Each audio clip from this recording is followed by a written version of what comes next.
एक छोटा बच्चा, एक थाली खिचड़ी, एक बूढ़ी माता और वहीं पर थोड़ी दूर पर एक अनाज की डेहरी के पीछे छुपा हुआ एक युवक ब्राह्मण, जिसकी शिखा खुली हुई है। क्यों खुली है इसकी शिखा और क्या महत्व है इसका भारतवर्ष के सबसे बड़े साम्राज्य के निर्माण में? नमस्कार, मेरा नाम है दीपक लोधी और आप देखना शुरू कर चुके हैं जनरल स्टडीज़ टोटल। और आज हम जानेंगे भारतवर्ष के सबसे बड़े मगध साम्राज्य के विषय में। दोस्तों, अलकशेंद्र के भारत से जाने के बाद मगध साम्राज्य में एक और संघर्ष शुरू होता है और वह मगध के राजा धननंद और चंद्रगुप्त मौर्य के बीच, या इसे चाणक्य और धननंद के बीच का संघर्ष कहेंगे तो गलत नहीं होगा। आज हम इसी संघर्ष और इसी के परिणाम स्वरूप भारत के मौर्यन एम्पायर की चर्चा करेंगे, जो आने वाले समय में संपूर्ण भारतवर्ष की कमान अपने हाथों में लेने वाला था। तो चलिए आगे बढ़ते हैं। दोस्तों, इस संघर्ष की शुरुआत 323 बीसी में ही अलकशेंद्र के भारत से जाने के बाद हो गई थी, क्योंकि कहीं न कहीं तक्षशिला विश्वविद्यालय में पढ़ा रहे चाणक्य यानी विष्णुगुप्त एक वरिष्ठ अध्यापक तो थे ही, उसके साथ वो एक विजनरी पर्सन थे। उनका मानना था कि यदि हमारी धरती पर कोई विदेशी राजा आकर शासन करेगा तो यह जाहिर सी बात है कि वह अपने शासन में अपने देश के हितों को ऊपर रखेगा और वह जीते हुए देश की जनता के साथ बराबरी का व्यवहार नहीं करेगा, उसका शोषण करेगा। इससे पहले कि हम चाणक्य और धननंद की संघर्ष की ओर आगे बढ़े, हमें इससे पहले चाणक्य के विजन और मिशन के विषय में जानना चाहिए। दोस्तों, आज से लगभग 2300 वर्ष पहले ही चाणक्य ने सभी पंथ और संप्रदाय से ऊपर भारत के लिए एक संविधान की परिकल्पना की थी और इसे लिखा भी था, जिसे आज हम अर्थशास्त्र कहते हैं। उन्होंने कहा कि मनुष्य की जीविका को अर्थ कहते हैं और मनुष्य युक्त भूमि को भी अर्थ कहते हैं, और इन दोनों का ही निर्वहन करने वाले शास्त्र को अर्थशास्त्र कहते हैं। और इसके अंतर्गत उन्होंने एक राजा और उसके राज्य के लिए सप्तांग मॉडल दिया, जिसमें किसी भी राज्य के लिए 7 अंगों का होना आवश्यक था। इसमें पहला था राजा, दूसरा था अमात्य यानी मंत्री, तीसरा है जनपद, चौथा है दुर्ग यानी किला, पांचवा है कोष यानी धन, छठा है दंड यानी सजा और सातवां है मित्र। मित्र किसी भी साम्राज्य के लिए बहुत आवश्यक होते हैं। तो दोस्तों, जिस समय चाणक्य एक देश को चलाने के लिए नियम तैयार कर ही रहे थे, उसी समय धननंद और चाणक्य के बीच संघर्ष की नींव पड़ जाती है। क्या कारण था इस संघर्ष का, जानते हैं। दोस्तों, होता यह है कि जिस समय तक्षशिला में पोरस और अलकशेंद्र के बीच युद्ध चल रहा था, उसी समय चाणक्य मगध महाजनपद की ओर वहाँ के सम्राट धननंद को आगाह करने के लिए जाते हैं। ऐसा भी कहा जाता है कि धननंद ने स्वयं ही ब्राह्मणों को सम्मानित करने के लिए और उन्हें दान देने के लिए अपने राज्य में बुलवाया था। चाणक्य जब वहाँ पहुँचते हैं तो देखते हैं कि राज्य में अनैतिकता का साम्राज्य है। वहाँ पर प्रजा से मानवता का व्यवहार नहीं किया जाता, अनैतिक टैक्स वसूला जाता है तथा न्याय की उचित व्यवस्था भी नहीं है। उस कार्यक्रम में चाणक्य ने जब धननंद से दान लेने से मना कर दिया तो धननंद को उन पर बहुत क्रोध आया। चाणक्य ने उनसे कहा कि जो टैक्स जनता का शोषण करके वसूला गया है, ऐसे राजा को दान देने की कोई आवश्यकता नहीं है, ना ही अधिकार है। धननंद, जो कि एक घमंडी शासक था, अपने तिरस्कार सहन नहीं कर पाता है और अपने सैनिकों से कहकर चाणक्य को धक्के मारकर अपनी राज्यसभा से निकलवा देता है। उसी समय चाणक्य एक प्रतिज्ञा लेते हैं कि धननंद, जब तक मैं तेरा सर्वनाश नहीं कर दूंगा, मैं अपनी शिखा नहीं बांधूंगा। दोस्तों, यह कोई साधारण प्रतिज्ञा नहीं थी। आने वाले समय में यह भारत के सबसे शक्तिशाली और उस समय के विश्व के सबसे शक्तिशाली साम्राज्य की स्थापना करने वाली थी। और इसके बाद नाम सामने आता है तक्षशिला में ही पढ़ रहे प्रिय शिष्य चंद्रगुप्त मौर्य का, जो आने वाले समय में भारत का सबसे शक्तिशाली सम्राट बनने वाला था। अब बात कर लेते हैं चाणक्य और धननंद के बीच के संघर्ष की। दोस्तों, यह तो आप जानते ही हैं कि चाणक्य और धननंद के बीच संघर्ष की शुरुआत कैसे हुई।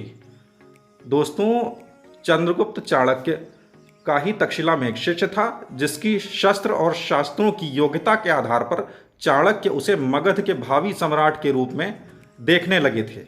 इसी विचार के साथ चाणक्य ने चंद्रगुप्त के साथ मिलकर और धननंद के अन्य विरोधी राजाओं के साथ मिलकर करीब 5000 की सेना के साथ पाटलिपुत्र पर हमला कर दिया, जिसमें घुड़सवार और पैदल दोनों शामिल थे। लेकिन ये चंद्रगुप्त मौर्य और चाणक्य की एक भारी भूल साबित हुई, क्योंकि जब आप किसी भी राज्य की सीधे राजधानी पर हमला कर देते हैं, और वो भी उस समय जब वो एक सम्राट की उपाधि धारण किए हुए है, तो आपने ये कैसे सोच लिया कि आप सीधे राजधानी पर हमला करके उसे जीत लेंगे। इसी हार के चलते जब धनानंद की सेना ने लगभग जीतने के बाद चंद्रगुप्त मौर्य की सेना का पीछा किया, क्योंकि वह चाणक्य और चंद्रगुप्त मौर्य को इस धृष्टता के लिए दंडित करना चाहते थे। इसी घटनाक्रम में चाणक्य धननंद की सेना से भागते भागते पाटलिपुत्र की ही एक साधारण घर में एक अनाज की ढेरी के पीछे छुप जाते हैं।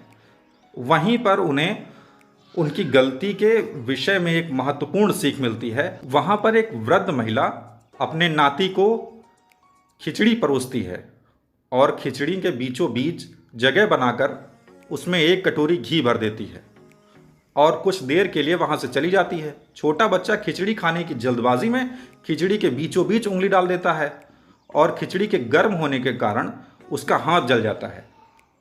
तभी वह बूढ़ी माता आती है और अपने नाती से कहती है कि तू चाणक्य के जैसा मूर्ख है क्या? क्या बीच से खाएगा? किनारे किनारे से खा। बूढ़ी माता की इस बात को सुनकर चाणक्य को अपनी गलती का एहसास हो जाता है और वह बाहर निकलकर कहते हैं कि माता, आपने सही कहा, मैं मूर्ख ही हूँ। मैंने धननंद को मारने के लिए सीधे राजधानी पर हमला किया, जबकि मुझे किनारे किनारे से उसके छोटे छोटे इलाकों को धीरे धीरे करके अपने अधिकार में लेना चाहिए था और उसके बाद पाटलिपुत्र पर आखिरी हमला करना चाहिए था। इसी कूटनीति के चलते चाणक्य चंद्रगुप्त मौर्य के साथ मिलकर उत्तर पश्चिम की ओर से जो भी छोटे मोटे गवर्नर्स धननंद के व्यवहार से खुश नहीं थे, उन्हें अपनी तरफ मिलाने की मुहिम शुरू कर देते हैं। इसी तरह उन्होंने एक मित्र सेना का गठन किया और फिर पाटलिपुत्र पर हमला करके उसे जीत लिया, फिर धननंद का वध कर दिया। एक मत यह भी कहता है कि धननंद का वध नहीं हुआ था, उसने पाटलिपुत्र को छोड़ दिया था अपनी पराजय के पश्चात। खैर, जो भी हो, इससे चंद्रगुप्त मौर्य को मगध का साम्राज्य तो मिल ही जाता है। इसके बाद चंद्रगुप्त मौर्य अपने साम्राज्य का और विस्तार करने की मंशा जताते हैं। इसके चलते पंजाब और सिंध का एरिया, जहां पर राजा पोरस शासन कर रहा था, इसी बीच पोरस की मृत्यु हो जाती है और वह भी मगध साम्राज्य का हिस्सा हो जाता है। इसके साथ ही अलेक्जेंडर का एक सेनापति जिसका नाम सेल्यूकस निकेटर था, वह उस समय मध्य एशिया पर शासन कर रहा था। उसने फिर से भारत पर आक्रमण करने की योजना बनाई और उसका सामना चंद्रगुप्त मौर्य से हुआ, लेकिन वह जीत नहीं सका। संधि के तौर पर उसने अपनी बेटी कर्नेलिया या हेलेन की शादी चंद्रगुप्त मौर्य से करवाई और भेंट स्वरूप उसने आज के पाकिस्तान और अफगानिस्तान का एरिया, जो उस समय सेल्यूकस के कंट्रोल में था, उसने चंद्रगुप्त मौर्य को दे दिया। साथ ही उसने अपने एक कूटनीतिज्ञ और इतिहासकार मैगस्थनीज को भी चंद्रगुप्त मौर्य के दरबार में छोड़ दिया और खुद आज के इराक के क्षेत्र में राजधानी बनाकर वहां के कुछ हिस्से पर शासन करने लगा। और इसके साथ ही ग्रीक्स के साथ भारत का संघर्ष खत्म हुआ और फिर चंद्रगुप्त मौर्य ने बंगाल से लेकर मैसूर तक अपने शासन को बढ़ाया। इतने बड़े साम्राज्य को चलाने के लिए उचित आवागमन की व्यवस्था होनी चाहिए, जिसके लिए सड़कों की ज़रूरत थी, और चंद्रगुप्त मौर्य ने भारत में बहुत सारी सड़कों का निर्माण कराया जो पूरे भारतवर्ष को आपस में जोड़ती थी, जिसकी वजह से चंद्रगुप्त मौर्य को भारत का रोड बिल्डर भी कहा जाता है। साथ साथ आपको यह भी बताते चलें कि चंद्रगुप्त मौर्य के शासन के इतिहास का विवरण हमें मैगस्थनीज की ही पुस्तक इंडिका से प्राप्त होता है। तो इस तरह हमने देखा कि चाणक्य के मार्गदर्शन में चंद्रगुप्त मौर्य ने लगभग पूरे भारतवर्ष पर अपना अधिकार कर लिया और इसके बाद करीब 24 वर्षों तक पूरे भारतवर्ष पर वह शासन करता रहा। इतिहासकारों के अनुसार वह एक प्रजावत्सल और योग्य शासक था।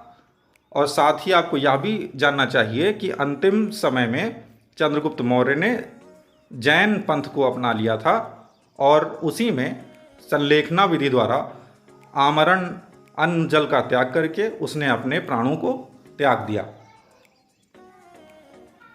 अगले वीडियो में हम मौर्य वंश में आगे बढ़ते हुए बिंदुसार और अशोक के सम्राट बनने तक की चर्चा करेंगे। अगर आपको ये लेक्चर पसंद आया हो तो प्लीज़ मेरे चैनल को सब्सक्राइब करें, लाइक करें, कमेंट करें और अधिक से अधिक शेयर करें। Thank you. और एक बात कहना चाहता हूँ कि कुछ दिनों के लिए मैंने अपना चैनल स्थगित कर दिया था कुछ टेक्निकल रीजंस की वजह से। So I am sorry, it will not happen again. Thank you.